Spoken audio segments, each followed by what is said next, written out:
Las 7 mentiras del éxito. La mente es su propio lugar, y en sí misma puede ser un cielo de los infiernos, un infierno de los cielos. John Milton. El mundo en que vivimos es el mundo en que hemos elegido vivir, sea consciente o inconscientemente. Si elegimos la iclicidad, eso será lo que tengamos, y si elegimos la miseria, eso tendremos también. Como hemos visto en el capítulo interior, la fe es el fundamento de la excelencia. Nuestras creencias son planteamientos organizadores de la percepción, específicos y coherentes. Son las elecciones básicas que hacemos acerca de cómo vamos a percibir nuestra vida y, en consecuencia, cómo vivirla. Con ellas se pone en marcha o se detiene nuestro cerebro. Así pues, el primer paso hacia la excelencia consiste en descubrir las creencias que nos guiarán hacia los desenlaces que deseamos. El camino hacia el triunfo puede describirse así: saber a dónde quiere uno ir, emprender la acción, ver qué resulta y os obtiene y mostrarse flexible para cambiar hasta alcanzar un éxito. Lo mismo pasa con las creencias. Hay que descubrir esas creencias que fomentan los objetivos de uno, que le hacen 99 ir hacia donde él quiere ir. Si las creencias que usted tiene no le sirven para eso, abandónelas y pruebe con otras nuevas. A veces la gente se extraña cuando le hablo de las mentiras del éxito. ¿A quién le gusta vivir entre mentiras? Lo que quiero decir con eso es que no sabemos cómo es el mundo en realidad. No sabemos, para tomar el ejemplo del capítulo anterior, si la línea es cóncava o convexa. No sabemos si nuestras creencias son verdaderas o falsas. Lo que sí podemos averiguar, en cambio, es si nos sirven, si nos elevan, si enriquecen nuestras vidas y hacen de nosotros personas mejores, si nos ayudan y ayudan a otros. En este capítulo usaré la palabra mentiras para reiterarle al lector que no sabemos de cierto cómo son las cosas, exactamente. Una vez sepamos que la línea es cóncava, por ejemplo, ya no estaremos en condiciones de verla como convexa. En este caso no decimos mentira con el sentido de engaño o insinceridad, sino más bien como instrumento útil para recordarnos que, pese a lo mucho que creamos en un concepto, deberíamos permanecer abiertos a otras posibilidades para no dejar de aprender. Le sugiero que considere estas 7 creencias y decida si pueden serle útiles. Yo las he encontrado una y otra vez en los triunfadores a quienes he modelado.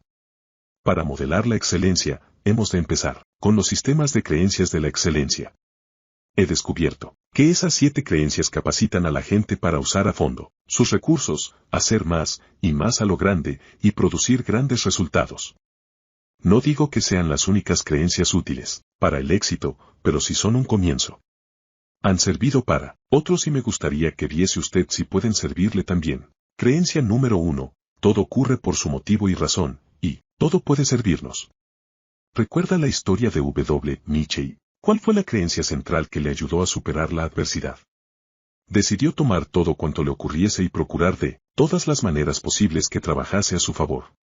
De modo análogo, todos los triunfadores tienen una habilidad increíble para, ante cualquier situación, centrarse en lo posible y en los resultados positivos que se podrían extraer de ella. Por mucha realimentación negativa, feedback, que reciban del medio ambiente, ellos siempre piensan en posibilidades. Piensan que todo ocurre por alguna razón y que ello les puede servir. Piensan que toda adversidad encierra la semilla de un beneficio equivalente o mayor aún. Le garantizo que la gente que obtiene resultados sobresalientes piensa de esta manera. Imagíneselo en su propia vida, y las maneras de reaccionar ante cualquier situación son infinitas. Digamos, por ejemplo, que su negocio fracasa en conseguir un contrato con el que contaba y que desde luego, usted se había ganado. Algunos quedarían resentidos y frustrados, unos se irían a casa a cultivar su melancolía, mientras otros saldrían a emborracharse. Otros aún se pondrían furiosos, y echarían pestes contra la empresa que no nos adjudicó ese contrato, y dirían por ejemplo que estaba formada por un montón de ineptos. O tal vez echaríamos la culpa a nuestro propio personal por haber dejado escapar una oportunidad tan clara. Con todo esto, qué duda cabe, nos desahogaríamos un poco, pero no habríamos adelantado gran cosa. Se necesita mucha disciplina para saber rehacer los propios pasos, aprender las lecciones dolorosas, recomponer la guardia y explorar nuevas posibilidades. Pero es la única manera de saldar positivamente lo que parezca un resultado negativo. Permítaseme aducir un buen ejemplo de posibilidades. Marilyn Hamilton, ex maestra y reina de la belleza, es ahora una próspera empresaria de Fresno, California. Y además ha superado un accidente tremendo. A los 29 años, mientras practicaba el vuelo a vela, cayó por un barranco y acabó en un silla de ruedas para el resto de sus días, paralizada, ahí cintura para abajo. Por supuesto, Marilyn Hamilton pudo fijarse en el gran número de cosas que ya no estaban a su alcance. Pero prefirió lijarse en las posibilidades que se abrían ante ella, consiguió ver en la tragedia una oportunidad. Desde el primer momento la contrarió su silla de ruedas, le parecía demasiado limitadora y restrictiva. Ni a usted ni a mí, seguramente, se nos 101, ocurriría cómo valorar la utilidad de una silla de ruedas. Pero Marilyn Hamilton sí pudo, y además se dijo que ella estaba en mejores condiciones que nadie para proyectar una silla mejorada. Junto con 2 amigos constructores de ultraligeros montó el prototipo de una silla de ruedas perfeccionada. Los 3 fundaron una compañía llamada Motion Designs, cuyo éxito de muchos millones de dólares revolucionó la industria de las sillas de ruedas y mereció la distinción de pequeña empresa del año 1984 en California. En 1981 habían contratado a su primer empleado y ahora tienen una plantilla de 80 personas y más de 800 puntos de venta. Yo no sé si Marilyn Hamilton se habrá puesto alguna vez a analizar sus propias creencias, el hecho es que actuó partiendo de un sentido dinámico de lo posible y de lo que estaba en su mano hacer. Prácticamente todos los grandes triunfos requieren un marco similar. Parece pensar un momento en sus propias creencias. Por regla general, confía en que las cosas le van a salir bien, o teme siempre que salgan mal. Espera que sus mejores esfuerzos tendrán éxito, o anticipa los reveses que va a sufrir. En una situación dada, ve usted las posibilidades, lo que contiene en potencia, o más bien los obstáculos que impiden avanzar. Muchas personas tienden a fijarse más en el lado negativo que en el positivo. El primer paso para cambiar esa disposición es darse cuenta de ella.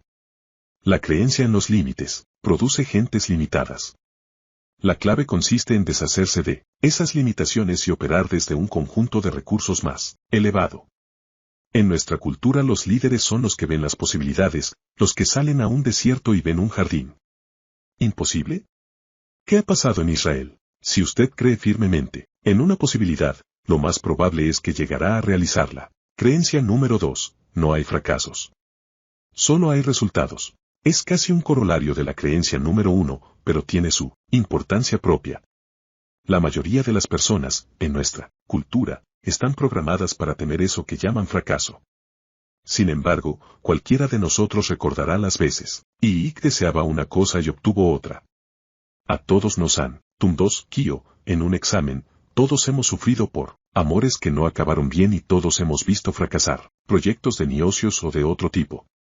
En este libro utilizo mucho las palabras, desenlace, y resultados, porque eso es lo que ven los 11 triunfadores. Ellos no ven fracasos, no, creen en eso, y para ellos no cuentan. Toda persona obtiene siempre un resultado de un género u otro. Los grandes triunfadores de nuestra cultura no son infalibles, sino únicamente personas que saben que, si intentan algo y no sale lo que esperaban, al menos han tenido una experiencia de la que aprender. Entonces se ponen a aplicar lo aprendido e intentan otra cosa. Emprenden nuevas acciones y producen tal o cual resultado nuevo. Piénselo. ¿Qué activo o beneficio posee usted hoy que a Iber no tuviese? La respuesta es, naturalmente, experiencia. Y las personas que temen el fracaso se hacen representaciones internas, por adelantado, de lo que podría fallar. Eso es lo que les impide iniciar justamente aquellas acciones que podrían garantizarles la consecución de sus anhelos. ¿Usted teme el fracaso? Bien, pero no será enemigo de aprender. Y toda experiencia humana puede enseñarle algo, y en este sentido usted siempre triunfará en todo cuanto haga. El escritor Mark Twain dijo una vez, no hay cosa más triste que un joven pesimista. Tenía razón. Quienes creen en el fracaso se garantizan, prácticamente, una existencia mediocre a sí mismos. Quienes alcanzan la grandeza no perciben el fracaso. No se fijan en él. No dedican emociones negativas a una cosa que no sirve. Deje que le cuente la historia de una vida real, de un hombre que fracasó en los negocios a los 31 años. Fue derrotado a los 32 como candidato para unas legislativas. Volvió a fracasar en los negocios a los 34 años. Sobrellevó la muerte de su amada a los 35. 103. Sufrió un colapso nervioso a los 36 años. Perdió en unas elecciones a los 38. No consiguió ser elegido congresista a los 43. No consiguió ser elegido congresista a los 46. No consiguió ser elegido congresista a los 48. No consiguió ser elegido senador a los 55. A los 56 fracasó en el intento de ser vicepresidente. De nuevo fue derrotado y no salió senador a los 58. Fue elegido presidente de los Estados Unidos a los 60. Ese hombre era Abraham Lincoln. ¿Habría llegado a presidente si hubiese considerado como fracaso sus derrotas electorales? Probablemente no. Hay una anécdota famosa sobre Thomas Edison. Después de haber intentado 9.999 veces perfeccionar la lámpara de incandescencia, sin conseguirlo, alguien le preguntó, ¿piensa llegar a los 10.000 fracasos? Él contestó, yo no he fracasado, sino que acabo de descubrir una manera más de no inventar la bombilla eléctrica.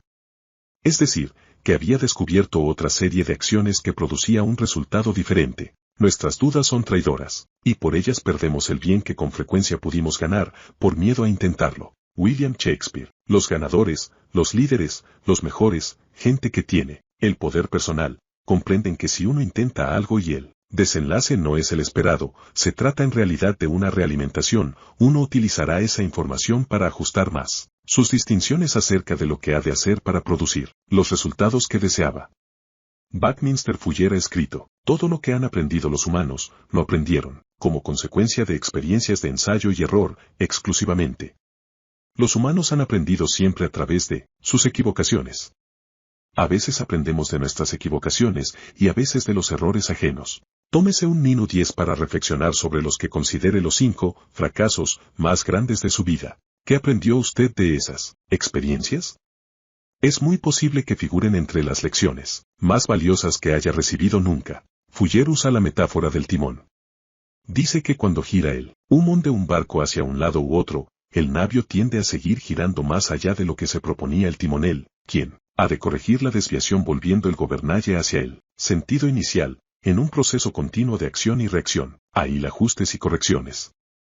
Grabe esa imagen en su mente, la del timonel que gobierna su barco, que lo lleva hacia su puño de destino contrarrestando miles de desviaciones de su rumbo teórico, por más tranquilas que estén las aguas.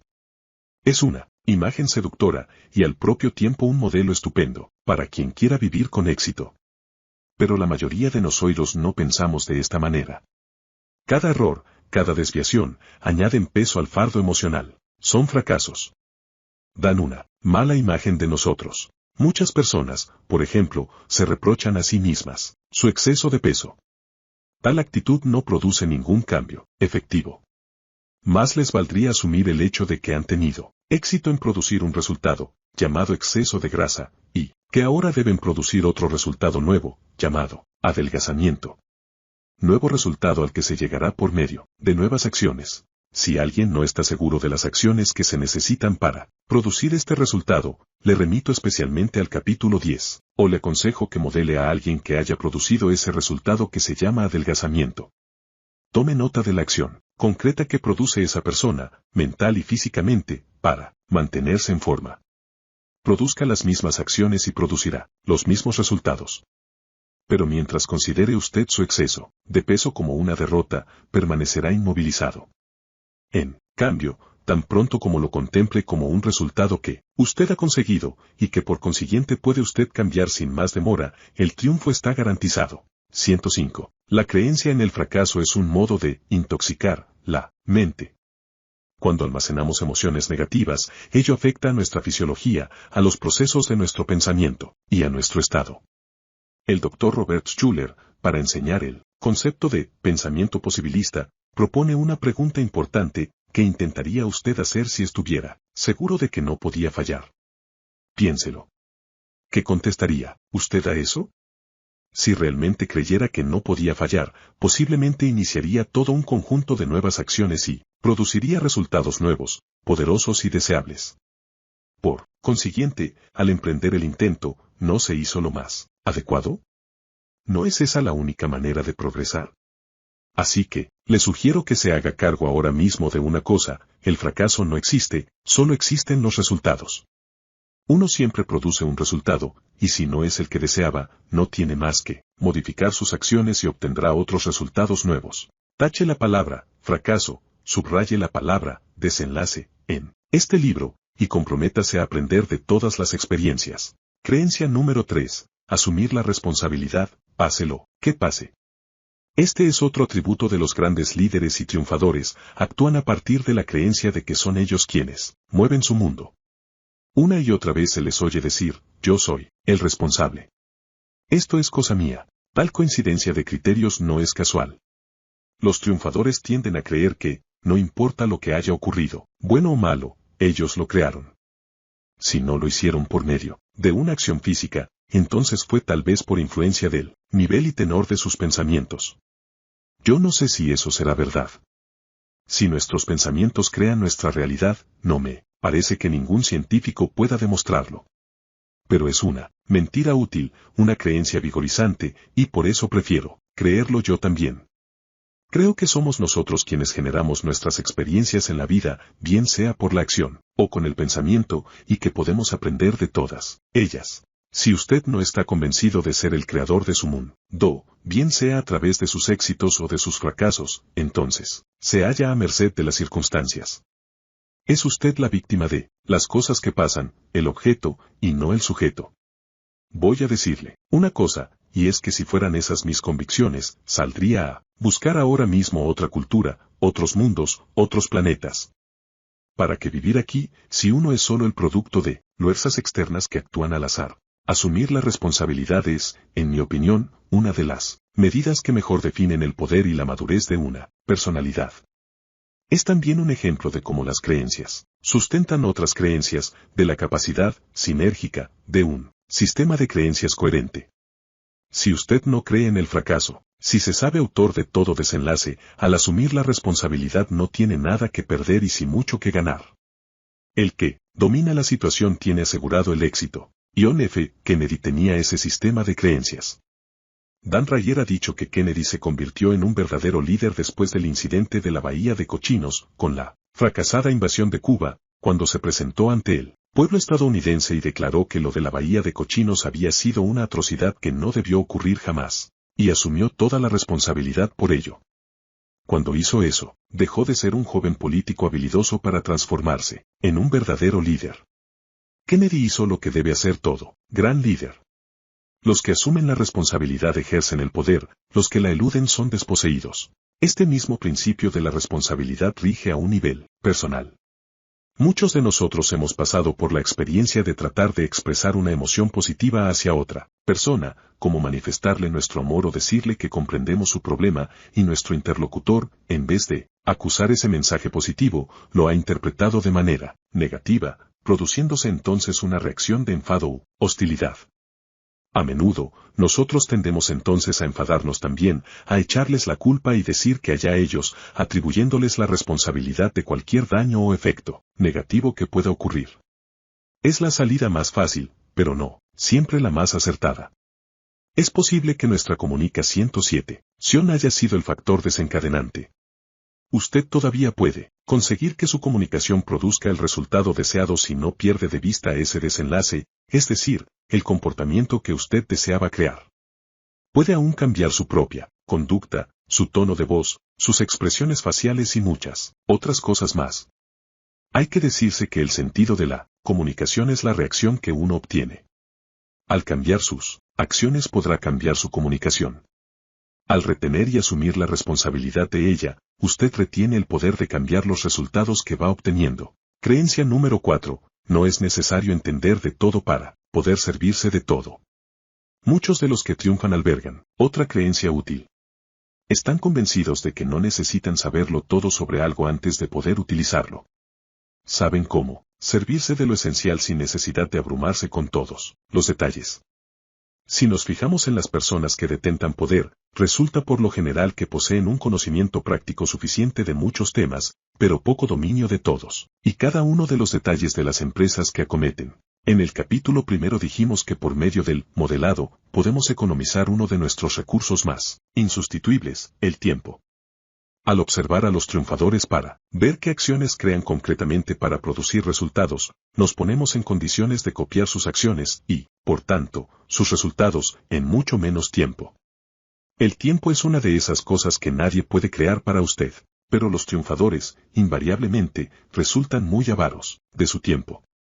Van a lo esencial de cualquier situación, sacan lo que necesitan y no se entretienen con lo demás. Por supuesto, si hay algo que les llama la atención, si desean llegar a entender cómo funciona un motor, o cómo se fabrica un producto, se tomarán el tiempo necesario para aprender, pero permanecen siempre conscientes de cuánto necesitan saber, siempre al tanto de lo que es esencial o superfluo. Apuesto a que si yo le preguntara cómo funciona la electricidad, la respuesta oscilaría entre una mueca interrogante o una vaga idea. Lo que no nos impide apretar el interruptor y encender la luz, no creo que me lean a la luz de un candil. Quienes tienen éxito se caracterizan por su especial habilidad para distinguir entre lo que tienen necesidad de entender y lo no. Para utilizar con eficacia la información contenida en este libro, lo mismo que todos los recursos de la vida, el lector debe asimilar que ha de existir un equilibrio entre la práctica y el conocimiento. Puede uno pasarse todo el tiempo estudiando las raíces o aprender a recoger el fruto. Los triunfadores no son necesariamente los que poseen más información o más conocimientos. Probablemente, en la Universidad de Stanford o en el Instituto Tecnológico de California había muchos sabios o ingenieros que sabían bastante más de los circuitos de las computadoras que Steve Jobs o Stephen Wozniak, pero estos fueron más eficaces en aplicar lo que tenían y consiguieron los resultados. Creencia número 5. Nuestros mayores recursos son los recursos humanos. Los individuos excelentes, esto es, los que producen resultados sobresalientes, casi universalmente tienen un sentido de tremendo respeto y aprecio hacia las personas. Poseen el espíritu de equipo, el espíritu de la unidad y de los objetivos comunes. Si algo nos ha enseñado la nueva generación de libros de economía y empresa, como El cambiante mundo del directivo, En busca de la excelencia o El ejecutivo al minuto, es que no hay éxitos duraderos sin relaciones entre las personas, que el camino para triunfar pasa por establecer un equipo que funcione y colabore bien. Todos hemos leído esos informes sobre las fábricas japonesas, donde los obreros y la dirección comen en la misma cantina, y unos y otros tienen voz y voto a la hora de evaluar el rendimiento. Estos éxitos reflejan las maravillas que pueden conseguirse cuando se respeta a las personas, en vez de limitarnos a tratar de manipularlas. Cuando Thomas J. Peters y Robert H. Waterman Jr., los autores de En busca de la excelencia, sacaron la quinta esencia de los factores que hacen grandes a las empresas, uno de los principales que hallaron fue una atención apasionada hacia la gente. En las compañías excelentes difícilmente se encuentra 109. Tra un tema más generalizado que el del respeto al individuo, escribieron. Las empresas que habían triunfado eran las que trataban al personal con respeto y con dignidad, las que contemplaban a sus empleados como asociados y no como meras herramientas. Subrayan que, en un estudio, 18 de los 20 directivos de Hewlett Packard interrogados manifestaron que su éxito estaba en función de la filosofía orientada a las personas de la empresa. Ahora bien, Hewlett Packard no es una empresa comercial dedicada al trato con el público, ni una empresa de servicios que dependa de una buena reputación. Es una empresa que se mueve en las fronteras más complejas de la técnica moderna. Pero incluso, así queda claro que la relación eficaz entre personas se contempla como el reto principal, como la mayor parte de las creencias que detallamos. Aquí, es más fácil elogiar la idea de palabra que asumirla como propia. Es fácil propagar verbalmente la necesidad de tratar con respeto a las personas, bien sean las de la propia familia o el personal de nuestro negocio. En la práctica suele ser más difícil hacerlo. Mientras lea usted este libro, mantenga presente la imagen del timonel que va rectificando el rumbo de su nave mientras avanza hacia su destino. Lo mismo pasa en la vida. Hemos de permanecer siempre alerta, rectificar nuestra conducta y recalibrar nuestras acciones para estar seguros de ir a donde queremos. Decir que uno trata a la gente con respeto no es lo mismo que hacerlo. Los triunfadores son los que transmiten más eficazmente a los demás estas preguntas: ¿cómo podríamos mejorar esto? ¿Cómo podríamos solventar esto? Otro. ¿Cómo produciremos resultados más positivos? Saben que un hombre aislado, por brillante que sea, difícilmente puede rivalizar con el talento de un equipo eficaz que actúe en colaboración. Creencia número 6. El trabajo es un juego. ¿Sabe usted de Alguien que haya logrado un éxito considerable haciendo algo que aborrezca. Una de las claves para triunfar consiste en celebrar un matrimonio perfecto entre lo que uno hace y lo que a uno le gusta. Pablo Picasso dijo una vez, cuando y de Bayou, descanso, lo que me fatiga es no hacer nada o recibir visitas. Quizá nosotros no seamos tan buenos pintores como Picasso, pero está en nuestra mano el buscar tareas que nos estimulen y nos animen. Y cualquiera que sea nuestro trabajo, podemos aportarle muchos de los aspectos de lo que hacemos cuando jugamos. Dijo una vez Mark Twain, el secreto del éxito está en convertir la vocación en vacación. Por lo visto, eso es lo que hacen los triunfadores. Ahora está de moda hablar de los workaholics, los adictos o maníacos del trabajo. En efecto, para algunas personas el trabajo se convierte en una obsesión malsana, en algo muy similar a un vicio. No parece que les produzca mucho placer, pero han llegado al punto en que no pueden hacer nada más. Los investigadores empiezan a descubrir cosas sorprendentes acerca de algunos de estos ergonómanos. Algunos parecen maníacos de su actividad porque aman su trabajo, en el que encuentran un desafío, un estímulo y un enriquecimiento vital. Para estas personas el trabajo viene a ser como el juego para la mayoría de nosotros. Lo ven como una manera de averiguar hasta dónde son capaces de llegar, de aprender cosas nuevas, de explorar nuevos caminos. ¿Que si hay trabajos más propicios para ello que otros? Desde luego. La clave está en moverse para conseguirlos, y ahí es donde empieza a funcionar una de esas espirales ascendentes. Si usted es capaz de encontrar maneras creativas de hacer su trabajo, eso le ayudará a progresar hacia trabajos aún mejores. Pero si decide que el trabajo es una mera rutina, y una manera de llevar a casa el cheque de la paga, muy posiblemente no llegará a ser nunca más que eso. Hemos hablado del sinergismo, de un sistema coherente de creencias, de cómo las creencias positivas apoyan y refuerzan a otras. Aquí tenemos otro ejemplo. Yo no creo que existan los empleos sin porvenir. Solo existen las personas que han perdido el sentido de lo posible, que han decidido no asumir responsabilidades, que han optado por creer en el 111 fracaso. Con lo cual no le sugiero al lector que se convierta en un maníaco del trabajo. No es cuestión de edificar todo el mundo de uno alrededor del trabajo. Lo que sugiero es que, tanto el mundo personal como el laboral se enriquecen cuando uno les aporta la misma vitalidad y la curiosidad que pone en sus juegos. Creencia número 7. No hay éxito duradero sin una entrega personal. Los individuos que han triunfado creen en el poder de la dedicación. Si hay alguna creencia que resulte casi inseparable del éxito, esa es la de que no se produce ningún éxito duradero sin un gran compromiso. Cuando uno contempla a los grandes triunfadores de cualquier especialidad, descubre que no son necesariamente los mejores ni los más brillantes, ni los más fuertes, ni los más rápidos, pero sí los más perseverantes. La gran bailarina rusa Anna Pavlova dijo, en cierta ocasión, perseguir una meta, sin descanso, ese es el secreto del éxito. Es otra manera de definir la fórmula del éxito definitivo: sepa el desenlace que quiere, modele lo que pueda servir, actúe, desarrolle su agudeza para saber por dónde va y siga perfeccionándola hasta llegar a donde pretendía. Esto lo vemos en todos los campos, incluso en aquellos donde las dotes naturales constituyen, en apariencia, las mejores cartas. Tomemos los deportes. ¿Qué es lo que hace de Larry Bird uno de los mejores jugadores de baloncesto? Muchos estarán preguntándoselo todavía. Es lento. No salta. En un mundo de ágiles gacelas, él parece moverse, a veces, en cámara lenta. Pero, si bien se mira, Larry Bird triunfa porque se compromete al éxito con toda su alma. Entrena más, tiene más resistencia moral, es obstinado en el juego, desea ganar, en mayor medida que nadie. Saca más de sus recursos que la mayoría.